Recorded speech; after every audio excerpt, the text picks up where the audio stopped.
हमने भारत को उड़ते हुए बढ़ते हुए देखा है। पैसा जो है हाथ की मैल है। पैसा आपके शरीर का हिस्सा भी है। कितना पैसा मेरे को कॉन्फिडेंस देता है, पैसे की वैल्यू के साथ साथ पैसा आपको कितनी एक कॉन्फिडेंस देता है। ऐसे ही 25,000 वाला बंदा 25,000 लगा के अगर 250 का टूटता है तो 1% रिस्क हुआ। $3 के आसपास आप लेकर आए तो विश्व में तो आप लोगों ने कमाल कर दिया। मेरा कोई भी फोलियो किसी अदर म्यूचुअल फंड में नहीं है। Whatever you need you buy that, God has given you enough money to buy and enjoy that.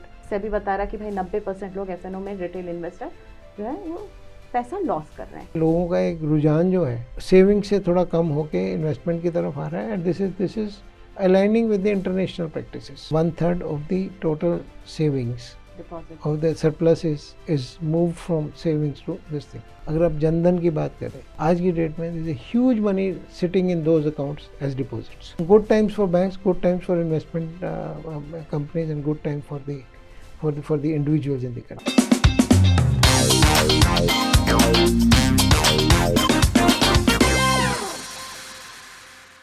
Hello and welcome. मैं हूं प्रियंका संभव, आपके लिए लेकर आती हूं ऐसा ना वैसा सिर्फ पैसा पॉडकास्ट। और इस पॉडकास्ट के पीछे हमारा मकसद है कि हम आपके पैसों से आपके रिलेशनशिप को और बेटर बना सके। पैसा तो आप ही कमाते हैं, लेकिन आपका उससे रिश्ता कैसा है? आप पैसे के पीछे केवल भागते ना रहें, बल्कि अपने लॉन्ग टर्म भविष्य के बड़े सपनों को अपने पैसों से आप कैसे पूरा कर सकते हैं। मैं तो इसकी मास्टर नहीं हूँ, लेकिन मेरे इस पॉडकास्ट में आते हैं निवेश की दुनिया के मास्टर्स, जो आपके लिए पैसे को निवेश करवा रहे हैं, आपके लिए अच्छा रिटर्न कमाने की कोशिश में दिन रात जुटे हुए हैं और चाहते हैं कि आप भविष्य में बड़े सपने देखें और उन तक कैसे पहुँचे।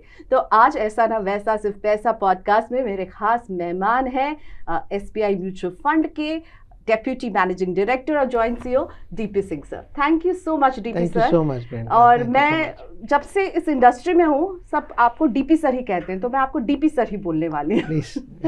डीपी सर बैंकर रहे, फिर निवेश की दुनिया में आए और आए तो छा गए। इन्होंने SBI म्यूचुअल फंड के ब्रांड को हम सब की जुबान तक पहुंचा दिया और हम सब के बैंक अकाउंट तक भी पहुंचा दिया। और ये मैं क्यों कह रही हूँ आगे आपको पता चलेगा।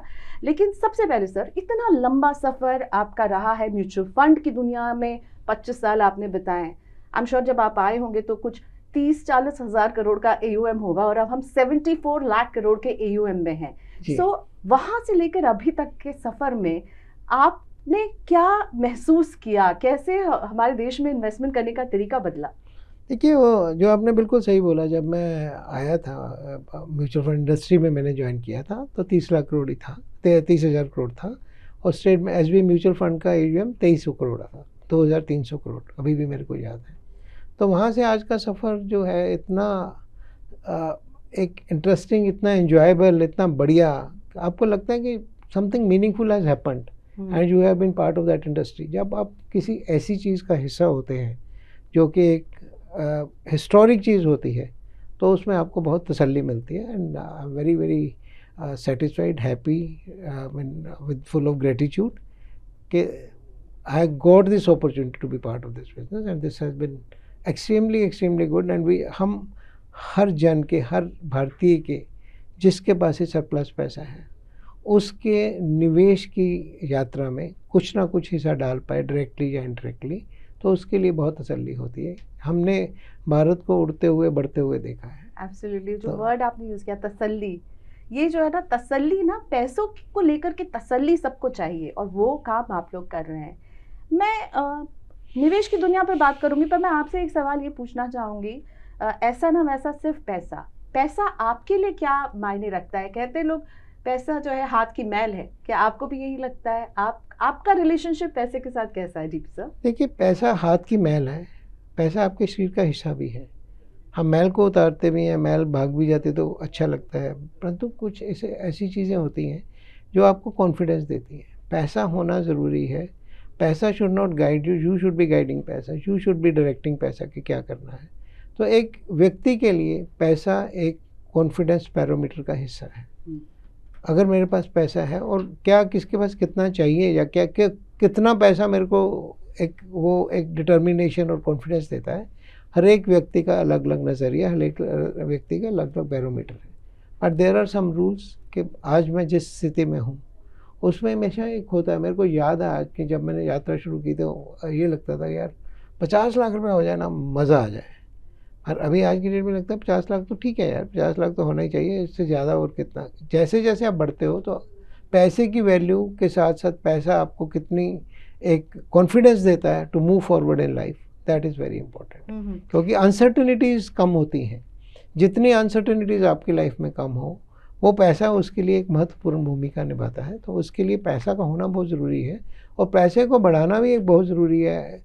हमें ये नहीं चाहिए अभी हम इवॉल्व हो चुके हैं तो ऐसा नहीं चाहिए कि मेरे पैसे के ऊपर कोई और व्यक्ति पैसा बना रहा है। जो डिसइंटरमीडिएशन की बात कर रहे हैं, मेरा पैसा है वो मेरे को कॉन्फिडेंस दे, मैं अपने पैसे को कैसे बढ़ाऊं, किसी ऐसे ऑर्गेनाइजेशन की या किसी ऐसी संस्था की मदद लेके जो कि मेरे पैसे को अपना समझ के और ज़्यादा पैसे के साथ मेरे कम से कम जो उस पर चार्जेस लेके मेरे पैसे को कैसा बढ़ा सकता है। और मेरे को इसी बात की बहुत तसल्ली है कि we have been doing it year on year basis for lakhs and lakhs of investors in India. We have been able to be part of their growth journey, their prosperity journey. That gives you a lot of confidence, lot of satisfaction. So 2300 crore का AUM था SBI mutual fund का जब आपने join किया और अब I think the biggest largest 12 lakh crore को आप लोग क्रॉस कर चुके हैं। लेकिन इंडस्ट्री की मैं बात करूंगी क्योंकि आपसे मैं बात करूंगी तो सिर्फ SBI म्यूचुअल फंड की बात नहीं कर सकती हूँ। इंडस्ट्री में हमने देखा कि कोविड के बाद चलिए डीमैट अकाउंट्स बढ़ते गए, 19 करोड़ डीमैट अकाउंट हो गए हमारे देश में आज जब हम जुलाई के अंत में आपसे बात कर रहे हैं।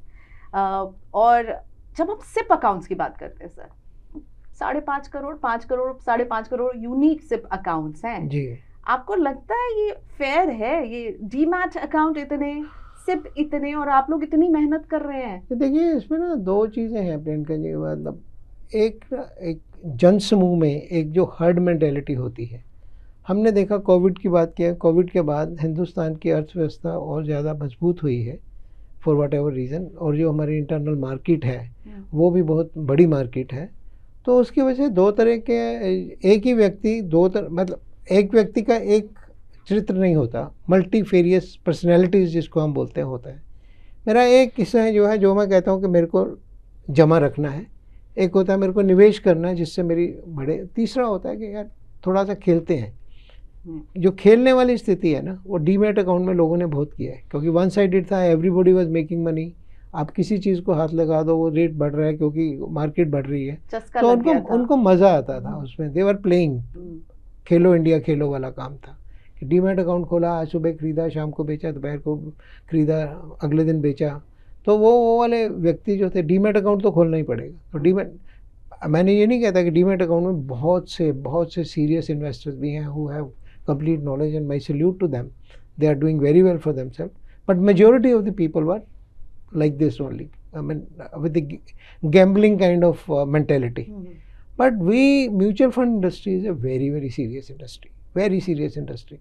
हम किसी भी कंपनी में पैसा लगाने के वक्त ये सोचते हैं कि ये कंपनी कैसी है, कंपनी की मैनेजमेंट कैसी है, कंपनी का फ्यूचर कैसा होगा, आने वाले समय में कैसा होगा, मार्केट कैसे वैल्यूएशन देगा इसको।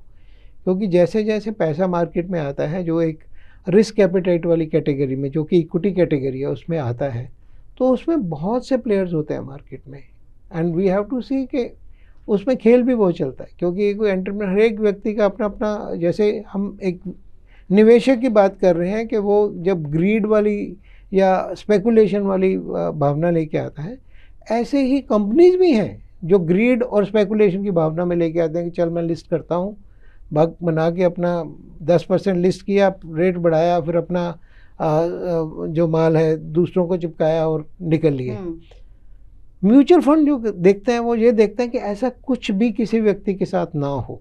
We are doing a very with gratitude and humility, I am saying we are doing a great job of serving the citizens of the country, because we are guards, we are doorkeepers, we are guards of their money, that their money is not invested into any company which can turn out to be fly by night operator.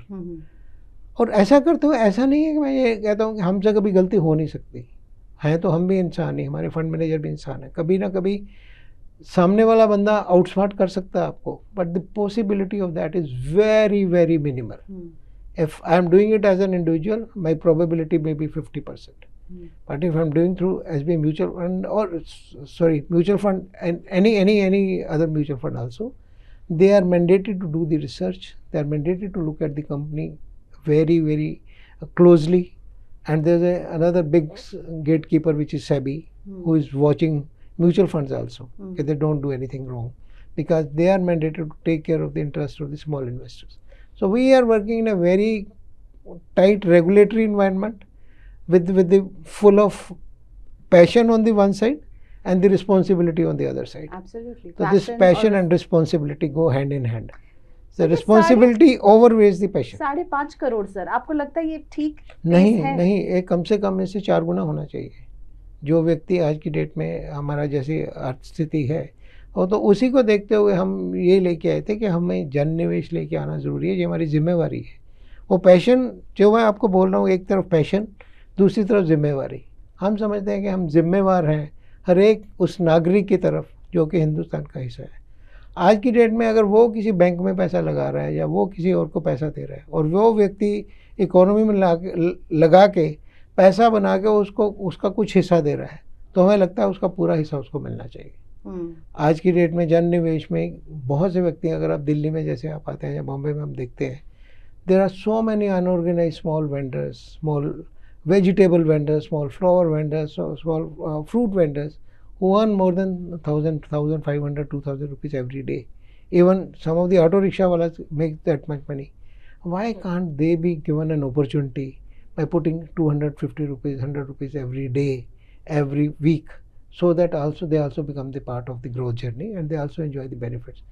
इसमें risk है, हाँ risk है. Risk है, equity में डाल रहे हो तो रिस्क तो होगा ही, परंतु रिस्क इतना ही है, उसके लेवल का ही रिस्क है. अगर आज कोई व्यक्ति जो 1 करोड़ रुपए कमा रहा है महीने का, तो उसकी रिस्क एपिटाइट बहुत बड़ी है. वो 10 लाख रुपए लगा के भी 1 लाख रुपए अगर छूट जाता तो 1% हुआ. ऐसे ही 25,000 वाला बंदा 25,000 लगा के अगर 250 का टूटता है तो 1% रिस्क हुआ. तो परसेंट टर्म में दोनों का रिस्क एपिटाइट बराबर है. परंतु ये व्यक्ति आज की डेट में जो जन निवेश की बात करते हैं, जो एक पूरी जनता है at the bottom of the pyramid, we want them to participate in this. अगर वो बहुत बड़े समूह में पार्टिसिपेट करेंगे तो वो जो होता है ना fair distribution of wealth, that will also be part of the journey. And we feel that this is our responsibility in general of the industry. And we being SBI, we being calling ourselves banker to every Indian, then we should be the wealth creator for every Indian also. और आपने शुरुआत भी की जन निवेश से 250 आप लोग सबसे पहले लेकर आए हैं, लेकिन उसको रिस्पांस कैसा मिल रहा है? कुछ रिपोर्ट्स बता रही है कि केवल 9-10 हज़ार निवेशकों ने ही अभी तक उसे लिया है. और सर आपकी इंडस्ट्री में मेरी आपसे मैं बताना चाहूँगी, सबसे पहले जो माइक्रोसिप का शो मैंने मनी 9 के प्लेटफॉर्म में किया था, आप उसमें गेस्ट थे और आपने कहा कि हम 100 रुपये की सिप भी ऑफर कर रहे हैं और आप अब 250 की सिप की बात कर रहे हैं और आप एक रेवोल्यूशन लाने की बात कर रहे हैं. तो मेरा कहना है, आपने भी ये कहा था कि वाइबल नहीं है, और आप अकेले नहीं हैं, आपकी इंडस्ट्री के जितने स्टॉलवर्ट हैं उनसे ये मैं सुन चुकी हूँ, वाइबिलिटी को लेकर इसमें कुछ तो रोल निभाना पड़ेगा. $3 के आसपास आप लेकर आए तो विश्व में तो आप लोगों ने कमाल कर दिया. लेकिन प्रोडक्ट आ गया, प्रोडक्ट के टेकर्स नहीं है और प्रोडक्ट क्या वाइबल नहीं है इंडस्ट्री को, ऐसा देखिए उसमें 2 चीज़ें हैं. इसमें पहली बात तो ये जो आप कह रहे हो 9-10 हज़ार इन्वेस्टर हैं, वो सही नहीं है. 1.5 लाख इन्वेस्टर तो हमारे पास आ चुका है. ठीक है, but 1.5 lakh is nothing. We say it's not even, we are not even scratching the surface. We have to do many big, much bigger numbers. So that is number 1. 2, उसमें वो वायबिलिटी वाला एक चीज़ लेके आ गए हैं. अब उसकी वायबिलिटी बन रही है धीरे धीरे, क्योंकि अभी बहुत से टेक्नोलॉजिकल जो इनोवेशंस हैं, उसमें मेरा सपना क्या है कि एक व्यक्ति अपनी स्कूटी पे बैठ के जाके वेजिटेबल मार्केट में जाता है, अपने एक हैंड होल्ड मशीन के ऊपर 10 जनों की 10 मिनट में SAP करके लेके आता है. हम वहाँ नहीं पहुँचे, हम उस एफिशिएंसी पे पहुँचने की कोशिश कर रहे हैं. ऐसा कुछ नहीं है. Viability is not a bigger issue. Reaching out to the people in a easy manner and transacting and executing in a easy manner, that's the real challenge. That is the real challenge. We are working towards that as an industry and as a fund house also, and I'm sure we will reach there. We'll reach there sooner than later. That is something which we want. Anybody who is just going to one market and doing 100 SAPs, because the remuneration is another part. See, ultimately everybody works for money, right? The person who is making these efforts and getting hundreds of people, today's remuneration model is little restrictive, that it doesn't give him the immediate gratification that comes over the very long period.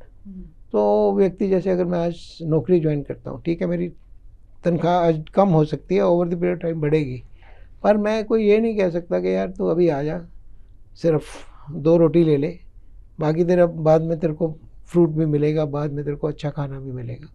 मेरे को कुछ तो acceptable level जो है उस पर we are working with in industry also and with the regulator also, and I am sure very soon, and very soon when I'm saying, and not more than 6 months, we'll have some revolution which will revolutionize this thing, and we'll take a lead in that for sure.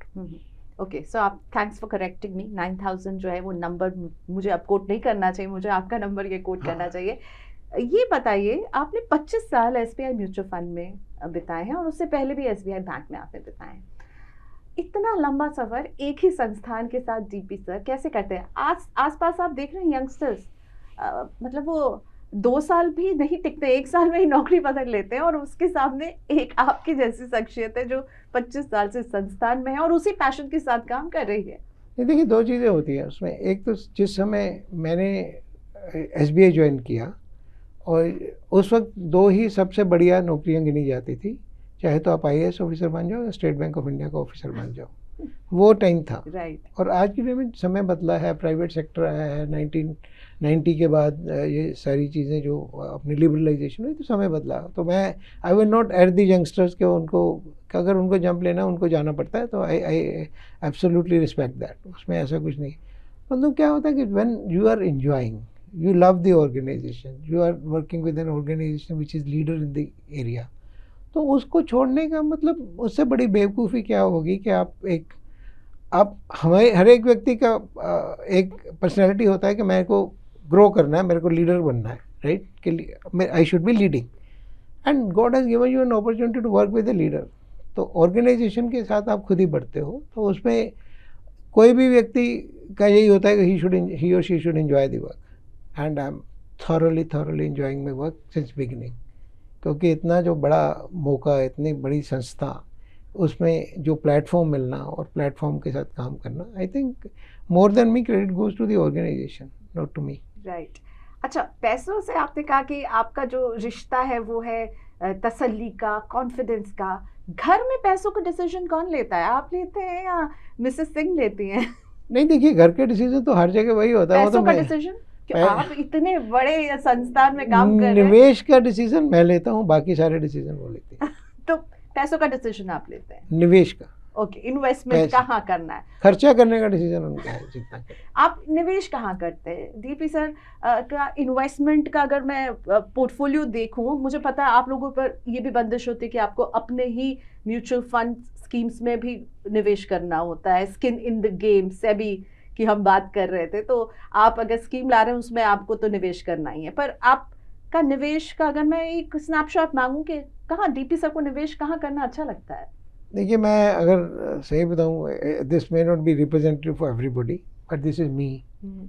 मेरा कोई भी folio किसी other mutual fund में नहीं है, और कभी खुला ही नहीं।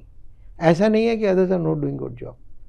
आई said enjoy my work, good और बैड। कल क्या होना है किसी को नहीं पता, राइट, परंतु हमें पता है किस पैशन के साथ, किस रिस्पॉन्सिबिलिटी के साथ एक एक पैसे का निवेश एसबीआई म्यूचुअल फंड में है।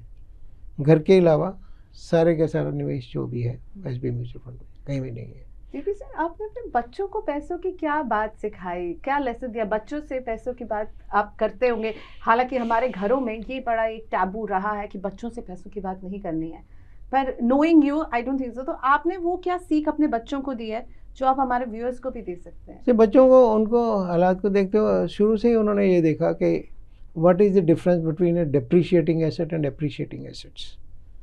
Whatever you need, you buy that. God has given you enough money to buy and enjoy that.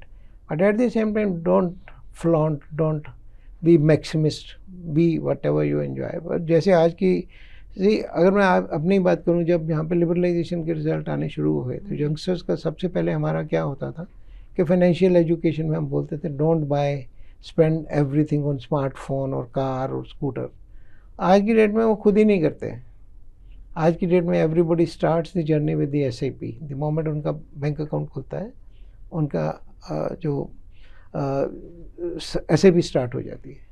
And what I could do in my 20 years of my service, my daughter and my son are able to do it in the first 4 years of their service also, because they started with this. They didn't have any responsibility and they have been able to create the capital for themselves. They are self-sufficient for that in the initial years itself. That's how generally the youngsters are today behaving, and I am very happy for that. Okay. अब मैं बात करना चाहूँगी SIP की जो ticket size है।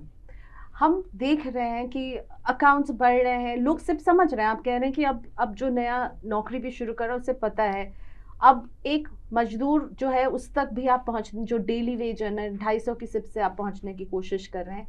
लेकिन जो एवरेज टिकट साइज है वो कहीं ना कहीं 2500 और 3000 से नीचे के एक वो स्लैब में फंस गया है। तो एवरेज टिकट साइज आपको क्या लगता है भारतीयों का सिप में होना चाहिए, जो कि उनके भविष्य के बड़े गोल्स को पूरा करने में भी मदद करे? उन्हें क्या कहना चाहेंगे? ये बहुत ही महत्वपूर्ण एक जो आपका सवाल है, और इस पे बहुत सीरियसली संजीदगी के साथ काम होना चाहिए। कि जनरली आमतौर पे जो देखा, जो इंटरमीडिएट्स हैं, specially the people who are serving the masses, उनको बस यही लगता है कि 2000-2500 की सिप कर दी तो हमने काम कर दिया। जबकि लोगों की आर्थिक स्थिति बहुत बड़ी है पिछले 10 सालों में। तो we are running a campaign जिसमें हम कह रहे हैं कि सिप को टॉप अप करो। अभी वो भी सिस्टम आ गया है कि आप सिप करते हुए ही उसमें डिसाइड कर सकते हो कि हर साल मेरी सिप 5%, 10%, 15% बढ़ जानी चाहिए। अभी वो बहुत ज़्यादा प्रचलित नहीं हुई है, तो हम अभी ये चाहते हैं कि उसको जितना से ज़्यादा उसको पुश दिया जाए, उसको कोशिश करके हर एक व्यक्ति की SIP के साथ ही टॉप अप SIP साथ में रजिस्टर हो जाए। We have seen some results. हम उसकी तरफ तत्पर हैं कि हम अपने इन्वेस्टर एजुकेशन की तरफ, हमारी मार्केटिंग टीम, हमारी सेल्स टीम पूरी उस तरफ लगी हुई है, परंतु बहुत काम करने वाला बाकी है। बढ़ाने की जरूरत है, बहुत ज़रूरत है, बहुत बड़ी ज़रूरत। हर हाउस होल्ड को बढ़ाने की ज़रूरत है, अगर वो अपने बड़े फाइनेंशियल गोल तक पहुंचना। एक्चुअली इसमें क्या है कि इसमें नज का ज़रूरत है, बिहेवियर का ज़रूरत है। अगर मैं अपनी एग्जांपल लूँ, अगर मेरी कहीं 25,000 की सिप चल रही है या 10,000 की सिप चल रही है, एक जो भावना, जो सुस्ती वाला चीज़ है, जो laziness, somebody comes and tells me कि यार मैं 10 का ये 12 कर रहा हूँ तो मैं 12 कर दूंगा, 25 का 30 कर दूंगा। किसी ने बोला नहीं, किसी क्या नहीं, चल रहा है तो चल रहा है। तो I think we should take the responsibility on our own, that this is our money, that we have to do it. And today do it yourself is happening, and robo और RIAs के साथ भी हम काम कर रहे हैं इस पर। आई थिंक ये बहुत ही महत्वपूर्ण मुद्दा है और इस पर हमें काम करना बहुत ज़्यादा ज़रूरी है, और this can change the whole structure of the investing behaviour. Sir banks, अभी आप क्योंकि बैंकर भी हैं, बैंक्स डिपॉजिट को लेकर के जूझ रहे हैं, और हम देख रहे हैं कि अब लोग जो है, फाइनेंशियलाइजेशन हो रहा है देश का। जनधन से वो बात शुरू हुई और अब हम जन निवेश पर पहुंच गए हैं। आप और ऑप्शन दे रहे हैं, लोग समझ रहे हैं। पहले समझाना मुश्किल होता था कि सिप क्या, अब लोग जानते हैं ये सिप एक बला है जो मेरे लिए अच्छी है, इसके बारे में रिसर्च कर रहे हैं। तो आप इससे इकोनॉमी के लिए क्या साइंस देख रहे हैं? डिपॉजिट कम होना, फाइनेंशियलाइजेशन, क्योंकि इकोनॉमिक सर्वे में कहा गया ओवर फाइनेंशियलाइजेशन, SBI की एक रिपोर्ट में भी कहा गया ओवर फाइनेंशियलाइजेशन हमारे देश का जो है वो नज़र आ रहा है। सो म्यूचुअल फंड में भी जा रहा है और इक्विटी में भी जा रहा है, डिपॉजिट नहीं कर रहे हैं, उधार लेके लोग मार्केट में FNO ट्रेड कर रहे हैं। और सेबी बता रहा है कि भाई 90% लोग FNO में, रिटेल इन्वेस्टर जो है वो पैसा लॉस कर रहे हैं। आप इसको इकोनॉमी के लिए क्या देखते हैं? इकोनॉमी के लिए ये गुड साइन है, बैड साइन है, या हमें एक मिडिल पार्ट ढूंढना जरूरी है? देखिए, इसको ना 2-3 अलग तरीके से देखना पड़ेगा। पहली बात तो सबसे पहले जो आपने FNO वाला बोला, that is not our target audience. That is the category which comes with greed, with this thing, and they are having money to splurge. उनको स्प्लर्ज करने का ऐसे मज़ा आता है, किसी को किसी तरह से मज़ा आता है, किसी को किसी। तो एक बहुत बड़ा एक ऑडियंस है जिनको इन्वेस्ट करके पैसा लूज़ करके भी उनको लगता है कि यार हमने कुछ किया। ये एक नशा है। ओके, तो नशे का कोई, उसमें रिटर्न का कोई वो नहीं होता, उसमें पता है सबको नुकसान होने वाला है, फिर भी एक बहुत बड़ी ऑडियंस है वो करती, तो उसमें क्या किया जाए। ये तो आप सिर्फ FNO की बात कर रहे हैं, आप Dream11 देख लीजिए, आप ऐसे कितने वो चीज़ें आती हैं। Some people, very few people make money, and most of the people lose money. But still, there's a Greed. big audience which is doing it. This is much bigger than the Demat accounts. There are around almost 160 million people who are on the online gaming. So that's but that's okay. But this is giving them satisfaction. They are doing it. So nothing right or wrong. When somebody is finding satisfaction somewhere, so it's okay. परंतु ये जो अभी और व्यक्तियों को लेके आने वाली बात है, और बड़ा इकोनॉमी की तरफ की बात है, तो इकोनॉमी का मुश्किल सिर्फ एक तरफ है कि डिमांड बहुत ज़्यादा है, supply of companies is less. That is some structural issue, and we are not able to, because of the some bars by the regulators, we are not able to diversify internationally. हमारे पास जितना भी पैसा आता है हमें हिंदुस्तान की companies में ही लगाना पड़ता है, क्योंकि there is a limit of some $8 billion which is there by the regulator, which was put in few years ago. We are working with the regulator, with the RBI, with the government officials to increase this limit. That will ease out a bit, because we will be able to diversify in the markets which are more attractive than our own markets, which are little valuable. But getting the money in the financialization is always good for the economy, because people are coming with the risk appetite. State bank is our parent. तो banking industry का तो हमें ये जो है कि लोगों का एक रुझान जो है वो सेविंग से थोड़ा कम होके इन्वेस्टमेंट की तरफ आ रहा है, and this is aligning with the international practices. Okay, if you look globally, so you think this is a good trend? This is a trend which is inevitable. Good or bad, I mean, for somebody it's good, somebody it's bad, but this is inevitable. This is the trend. We have to live with it. Mutual funds and equity markets have to live with it. Banks have to live with it. Because if you look at it, say 7 साल पहले mutual fund का पूरा AUM पूरे bank deposit का 10% था. आज की date में वो 32% हो गया है. 1/3 of the total savings of the surplus is moved from savings to this thing. This is at the country level. तो नेचुरली इस ऐसे माहौल में तो बैंक डिपॉजिट पे प्रेशर आएगा, परंतु bottom of the pyramid incomes are growing. Everybody starts his journey with the putting money in bank deposits. There's a huge flow that will come from there. अगर आप जनधन की बात करें, जो ज़ीरो बैलेंस अकाउंट खोले थे, आज की डेट में there's a huge money sitting in those accounts as deposits. That is also plus. But जैसे जैसे वो prosperity बढ़ती है, जैसे जैसे आपकी स्थिति ऊपर बढ़ती है, तो आपको एक रिस्क लेने का होता है. There are people who are coming from very poor to middle class to upper middle class.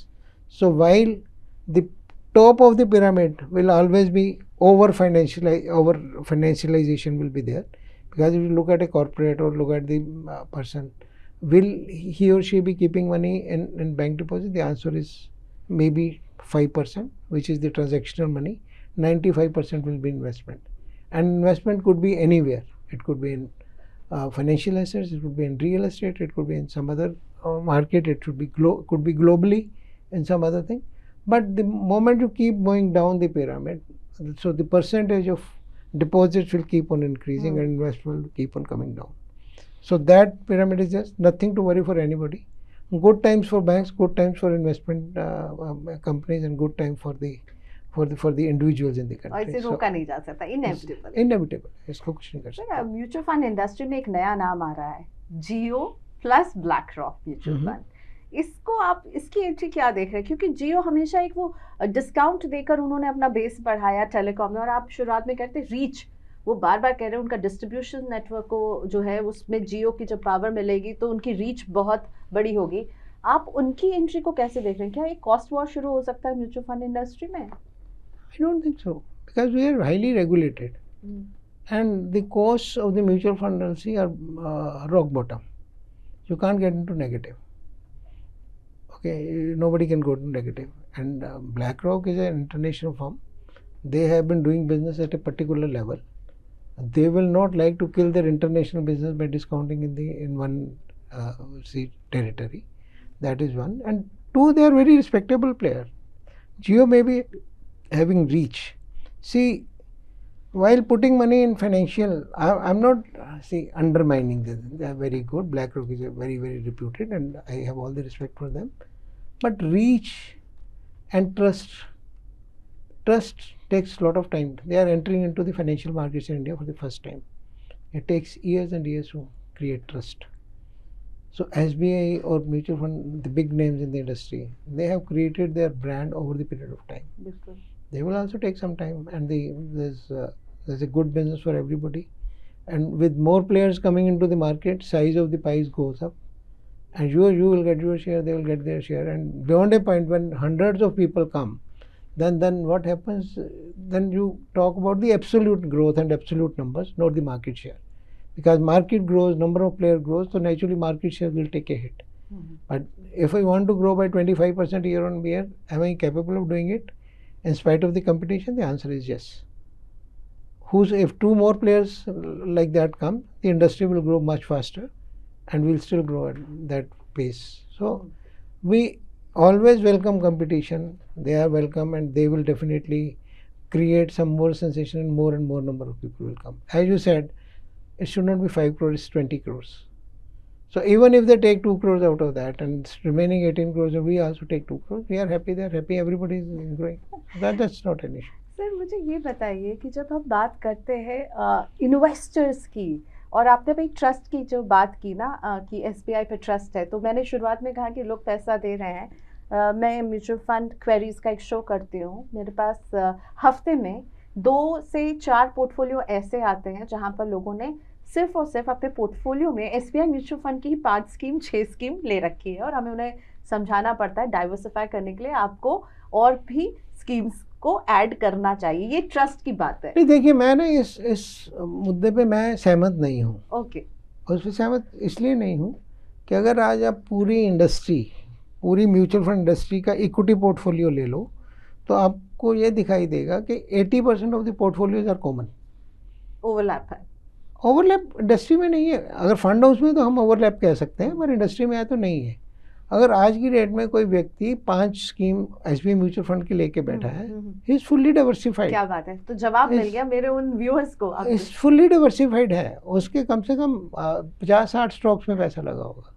अगर वो 3 स्कीम में भी लगा रहे हो, तीनों स्कीम में सेम हो सकता है 3 स्कीम में लगा के अगर वो 3 लार्ज कैप स्कीम गिन लेता है, तो एसबीआई की 2 और हाउसेज की, तो उसका म्यूचुअल फंड उतना ही डाइवर्सिफाई होगा जितना एक स्कीम में है, क्योंकि 50-60% of the stocks are common.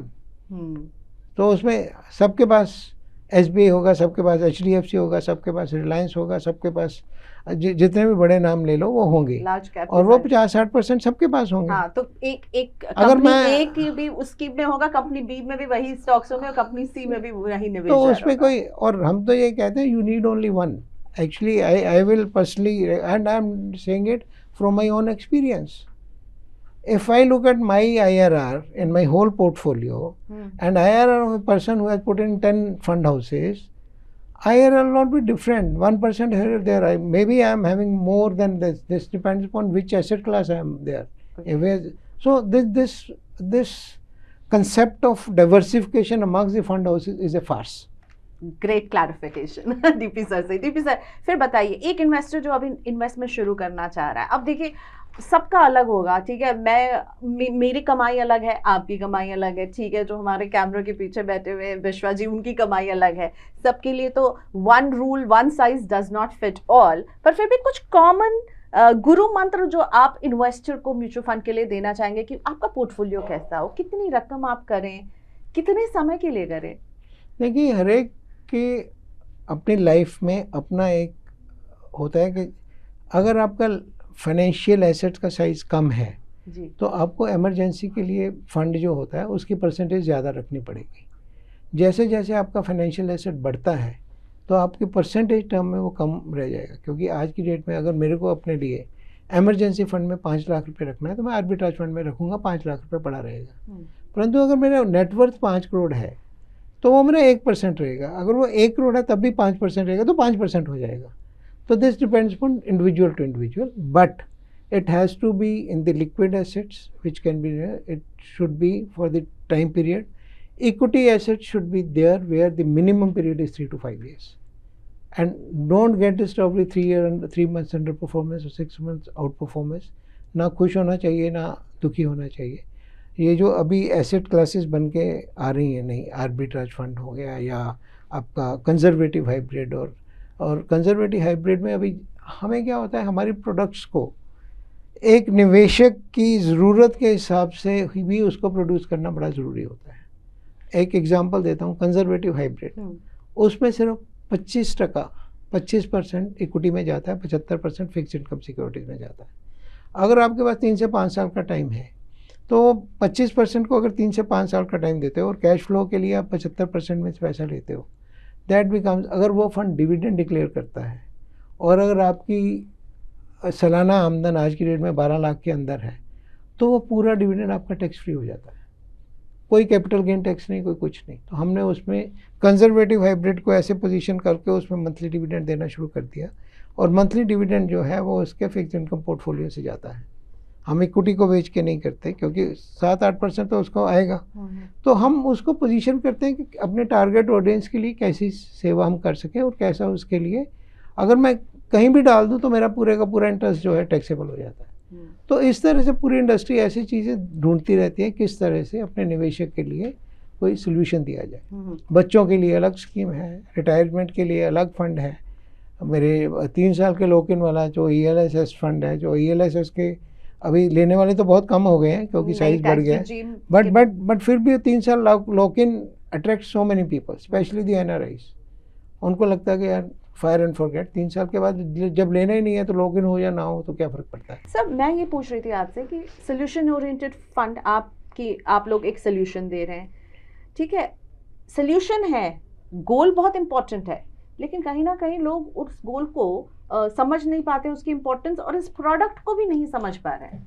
देखिए, उसमें डिसिप्लिन होना बहुत ज़रूरी है। आमतौर पे कोई इंटरमीडियरी है या कोई व्यक्ति है, उसको ना एक रहता है कि मैं लिक्विड में डालूं जिसको मैं जब भी ज़रूरत हो निकाल लूं।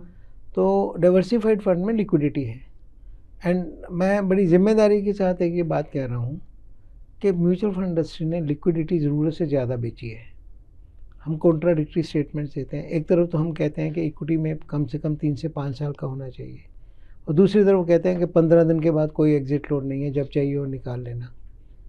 तो वो उससे क्या होता है कि we are not able to inculcate the discipline among the investor. Is not the question of charging exit load for making money, but just to create a discipline. अभी चिल्ड्रन बेनिफिट फंड है या retirement fund है या ELSS fund है, उसमें built in है कि आपका लॉक इन है। तो जो व्यक्ति पैसा लगाने वाला हो उसका बिहेवियरल ऐसा होता है कि यार इसमें लॉक इन क्यों करना, अगर कल को ज़रूरत पड़ी मैं इसमें डाल देता हूँ, इसमें जब ज़रूरत होगी तो निकाल लूँगा। परंतु ऐसा नहीं है, अभी इसमें इंटरेस्ट आना शुरू हो गया है। अभी सोल्यूशन बेस्ड फंड, स्पेशली अगर मैं अपने फंड हाउस की बात करूँ, तो we are getting very good money in children benefit fund, in this retirement fund और द ELSS फंड। और ELSS फंड में लेट मी क्लैरिफाई, ज़्यादा पैसा वो टैक्स सेविंग वाला नहीं आ रहा। तो व्यक्ति जो कि परफॉर्मेंस चाहता है और 3 साल के लिए लॉक इन करना चाहता है। अगर आज मैं भी हूँ, अगर मेरे पास दो एक हो कि आपको एक जैसा रिटर्न मिलेगा, एक में आप कभी भी निकाल सकते हो 1 साल, एक में 3 साल तक नहीं निकाल सकते, तो मेरा नेचुरल चॉइस ये होता है जब मैं कभी भी निकाल लूँ मैं कर लूँ उसको। परंतु अगर मैं थोड़ा जिम्मेदारी से काम करूँ कि नहीं यार मेरे को 3 साल टच नहीं करना है, I want myself to be discipline, तो मैं उसमें पैसा डाल देता हूँ तो 3 साल तक। तो अभी वो सोल्यूशन बेस पे आ रहा है। अभी और भी हम सोल्यूशन बनाएंगे, जैसे फंड ऑफ फंड वगैरह है, तो और भी हम ये ऑनगोइंग थिंग है। Industry is evolving, investors are evolving, media is evolving in a big way. So ये सारे आप लोग जो लेके जाते हो, ये अब हम जब बात कर रहे हैं, जब ये लोग सुनेंगे तो उनको भी ये एक समझ आ जाएगा कि हम क्या बात कर रहे हैं, कैसी सोच है हमारी। राइट। डिसिप्लिन की आपने बात की, लिक्विडिटी जो म्यूचुअल फंड में बहुत मिलती है और इसलिए ये बहुत फेवरेट हो गया, भाई FD में तो पैसा लॉक हो जाता है, यहाँ जब पैसे चाहो निकाल लो। और इस वजह से जब मार्केट की वॉलेटिलिटी उन निवेशकों ने देखी जो अभी नए जुड़े थे, फर्स्ट टाइम करेक्शन जो देखा हमने अभी, थोड़ा सा लंबा खिंचा, जो आपके जैसे एक्सपर्ट कहेंगे लंबा बिल्कुल नहीं खिंचा 7-8 महीने कुछ लंबा नहीं होता इक्विटी मार्केट में, तो सिर्फ पे बड़े सवाल भी करने लगे लोग, यार ये क्या करते हैं, हमने यहाँ पे डाल दिया था। मेरे पास कई लोग घबराते हुए कि अब तो सारा पैसा मेरा डूब गया, और वो समझते नहीं है कि ये वॉलेटिलिटी उनकी दोस्त है। उनको आप क्या मैसेज देंगे? नहीं, उसमें देखिए, अगर मैं बिहेवियर की बात करूं जो अभी हमने देखा, तो उसमें हमने ऐसा कुछ नहीं देखा कि बहुत सारे लोगों ने अपनी SIP बंद कर दी। बल्कि जिन लोगों ने बड़ा पैसा डाला था और एक बड़े प्रॉफिट पे बैठे थे, उन्होंने अपना प्रॉफिट बुक किया, परंतु SIPs बंद नहीं हुई. That is evident from the SIP book size, SIP trigger which is coming month on month in spite of volatile months. उन महीनों में भी SIP की वैल्यू बढ़ी है. तो जो आम निवेशक हैं वो एक उसको पूरी तसल्ली है कि मैं सही काम कर रहा हूँ, परंतु जो बड़े निवेशक हैं उनका कई बार ऐसा होता है कि इक्विटी मार्केट में 10 साल पैसा बना लिया, तो एक ह्यूमन नेचर है कि चल कहीं और देखते हैं, थोड़ा और रिस्क ले लेते हैं, इतना पैसा बन गया है. तो that tendency is there, but small investors are not worried. तो क्या इक्विटी, रियल एस्टेट जो हम भारतीयों का बड़ा फेवरेट एसेट है, गोल्ड अभी जब भागा तो सबके ध्यान वहाँ पे गई, और बैंक FD, इन सबको मात देने वाला प्रोडक्ट है, आप कॉन्फिडेंटली कह सकते हैं? जी, पर उसमें गोल्ड और सिल्वर भी आज की डेट में जो मल्टी एसेट एलोकेशन फंड की नई कैटेगरी, 20% हम उसमें ले रहे हैं, 20% तक हम उसमें जा सकते हैं. 15 to 20% we are putting in gold and silver, because that has also come as a balancing and a good asset class. It has given good return तो over the period of basically time. Mutual fund जो है हर मर्ज की दवा है. जी. आप अगर real estate में invest करना चाहते हैं, रीट और या इन्वेस्ट में, रीट इन्वेस्ट में कर सकते हैं और रियल एस्टेट कंपनीज में कर सकते हैं, जिसमें आपको लिक्विडिटी भी अवेलेबल है. अगर आप आज की डेट में किसी रियल एस्टेट प्रोजेक्ट में लगाते हैं तो आप समझ जाओ लिक्विडिटी आप जब आपको चाहिए तब तो नहीं मिलेगी, जब को नहीं चाहिए होगी तब सब लोग आ जाएंगे मेरे को बेच दो. तो this has been faced by everybody. Real estate asset को बेचना बहुत मुश्किल है, तो जो भी है वो म्यूचुअल फंड के थ्रू रियल एस्टेट में इन्वेस्ट करना इज मच ईजियर. ओके, सो हम क्लोजिंग पर पहुंच रहे हैं, पर मैं एक कुछ इंटरेस्टिंग कुछ सवाल लेकर आई हूँ DP सर से. रैपिड फायर हम करने वाले हैं. तो DP सर, सबसे पहले बताइए, आपकी पहली सिप कितने अमाउंट की थी? 2000 की. और फिर अब कितनी हो गई होगी? 20 गुना उसके 40,000 की. ओके, सो पहली सिप आपकी 2000 की थी. वो एक इन्वेस्टमेंट का मिस्टेक जो आप रिग्रेट करते हैं पीछे मुड़ के देखते हैं तो? रिग्रेट वाली कोई बात नहीं है, वो उसमें इनबिल्ट होता है. कोई चीज़ चलती है, कोई चीज़ नहीं चलती, परंतु वो चीज़ जो नहीं चली वो भी after a period of time चल गई, तो कोई गलती नहीं? कोई गलती नहीं है इसमें. अगर आप लगा दो, कोई आपको लगता है गलती है, गलती वो आज आपकी गलती है, कई बार उसको उससे निकल जाना उससे बड़ी गलती हो जाती है. पहली गाड़ी आपने अब कैसे खरीदी थी? लोन पर खरीदी, अपने पैसे जुटा के? हमको लोन लेके ही खरीदी थी. हम तो बैंकर थे. Maruti 800 was the first car which most of us bought, so that was my first car. Your first house आपने EMI और सिप के जरिए लोन को सर्विस करने में मदद ली, या फिर आपने पूरा पैसा इकट्ठा करके दिया? नहीं, बिल्कुल लोन लेके लिया, परंतु लोन 20 साल के लिए, 20 साल नहीं लगाए, जल्दी ख़त्म कर दिया. ओके, आपके लाइफ में क्या प्यार, पैसा या परिवार, इन तीनों में क्या प्रायोरिटी है? प्यार, पैसा, परिवार? ये एक्चुअली एक ही ब्रैकेट में आते हैं. परिवार ऑफ कोर्स सबसे पहले आता है. ठीक है. प्यार, पैसा, तो ये सारे परिवार है तो प्यार तो होगा ही होगा. तो परिवार, प्यार, पैसा तीनों एक ही, दीज आर ब्रैकेटेड थिंग्स. आपने कहा कि फ्लॉन्ट नहीं करना चाहिए, और आपको तसल्ली और कॉन्फिडेंस पैसा देता है. आप हफ्ते में फिर बाहर खाना खाने जाते हैं या बिल्कुल नहीं? जाते हैं, बिल्कुल खाते हैं. हफ्ते में, महीने में कितनी बार खाते हैं? और आपका फेवरेट कुजीन? नहीं, मैं तो see of course I have to eat because family members eat other cuisines, so you are forced to eat that. But my favorite food is Indian food only, North Indian food. North Indian food, हाँ. Okay, dal makhani? Yeah, whatever you say. Yeah. Okay, ठीक है. तो अब मुझे आखिरी में ये पूछना है, मैं चाहूँगी आप हमें कुछ एक अपना फेवरेट गाना बताइए जो आपको लगता है कि ज़िंदगी की सीख भी देता है. गाने के लिए नहीं कहूँगी सर, मुझे भी मत कहिएगा, मैं अभी I am a very bad singer. If you're a good singer, you can sing. But any song which you think. वो हमने अपनी पूरी इंडस्ट्री से वो काम नीलेश भाई और नवनीत भाई को दे रखे. वो दोनों हमारे जो So ये बताइए, आपको कौन सा गाना है आपको जो आपको लगता है ये आप सुनते हैं और आपको लगता है कि मुझे एक बहुत इंपॉर्टेंट मैसेज देता है? See, as I told you, when I'm enjoying my work. वो 25 साल 27 साल से कोई ऐसा लगा ही नहीं कि क्यों नहीं. तो वो एक बड़ा सुहाना सफ़र है. एक जो गाना है ना, जिंदगी एक सफ़र है सुहाना, यहाँ कल क्या हो किसने जाना. is the Barbara time, because future is uncertain, right? We have seen that, but you have to be prepared for the future, for the good and bad. Things could be very, very good, and inshallah that will be good only, and we have to be prepared for that. Then you have to create more wealth to enjoy the future also. कि ultimately we have limited time for us to create wealth and enjoy wealth in your future. आज को enjoy कीजिए और future की uncertainty के लिए तैयार रहिए, क्योंकि कुछ नहीं कह सकते कल क्या होगा। Thank you so much DP sir, आपने वक्त निकाला, बहुत अच्छा लगा, बहुत कुछ सीखने को मिला मुझे आपसे। बहुत अच्छा लगा, और साधारण बातें करके लगता है कि आप मन से कुछ बोल रहे हो, तो उससे अगर किसी को सीख मिले या हमें भी उनको कुछ फीडबैक मिले तो बहुत ही अच्छा लगेगा। बिल्कुल, फीडबैक की बात सर आपने मेरी लाइन कह दी है, फीडबैक दीजिए, कमेंट सेक्शन में बताइए डीपी सर से आप क्या सीख रहे हैं, क्योंकि मैं तो इंडस्ट्री के बहुत सारे दिग्गजों से मिलती रहती हूँ और मैं ये कह सकती हूँ कि ये जो इंटरव्यू था ना, डीपी सर ने भी दिल से कहा, बहुत लंबे समय के बाद समय दिया, पर हर एक शब्द में एक सीख छुपी हुई है। आपको कौन सी बात अच्छी लगी, कमेंट बॉक्स में इंतजार रहेगा। DP sir, thank you so much. Thank you very much, thanks a lot.